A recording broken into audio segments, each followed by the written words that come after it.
Hey everyone, this is Kristen Sherry. Thanks for joining me for another episode of Maximize 365, a year of actionable tips to transform your life. So in the last episode, we talked about how to give feedback, and it turned out to be a popular episode in terms of the engagement around that. And so today, as I promised, we're going to talk about taking feedback. Taking feedback is just as hard, if not harder, than giving feedback. So I love the quote from today. It's by Ken Blanchard, and it says, "Feedback is the breakfast of champions." It's really true. Feedback is the ability to take feedback and implement feedback is a success factor in life. So let's get into the episode. So everyone's a critic. Lila Smith, founder of Say Things Better, shares some unsolicited feedback is constructive and some seems like an attack. So let me tell you a little bit about Lila before we get into this episode. So Lila was a theater actress in New York City for over a decade.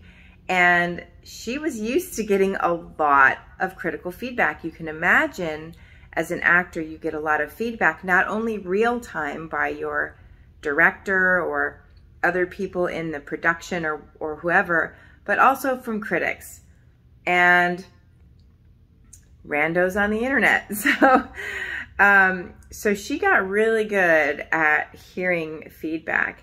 And I love the technique that she uses. And a friend of mine once said, "Eat the meat and spit out the bones." And I always thought that was really great advice, that even feedback that's not well given, you can spit out the bones, but surely there's meat in there that you can consume. So Lila founded Say Things Better to help other people give feedback, receive feedback, and just be able to communicate more successfully in general.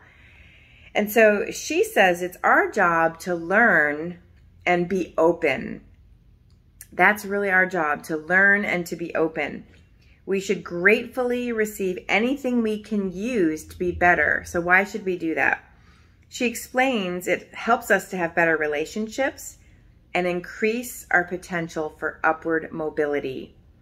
If we're not open and we're not learners, we really limit how high we can climb. We limit the altitude that we can reach. So the alternative is to go through life resentful and negative, carrying the weight of thinking you are being judged. That doesn't sound like a very fruitful alternative. She adds, you miss out on your potential for impact in your relationships and to grow in your personal life. So true. So here is the idea for action. Lila's tip for taking feedback comes from a I can never say that word on the first try. Dramaturgical. I have to tell you all, the reason that I stammer and make mistakes is I had a speech impediment as a child, and I had speech therapy, but a lot of those patterns, I didn't have a stutter, but I had various speech impediments. And so those things come up when I read. They don't tend to show up as much when I speak free-flowing, but there are a number of things that catch me off, like the letter R is so hard for me despite my speech therapy. So, dramaturgical research technique. So this comes from her work in theater. That was probably too much information, but maybe you'll have some grace on the mistakes I make when I read.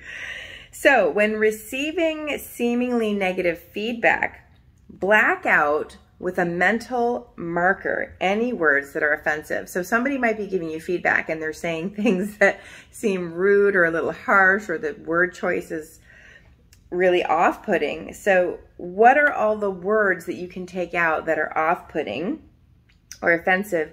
And do this until you have the main message of what can be actioned out.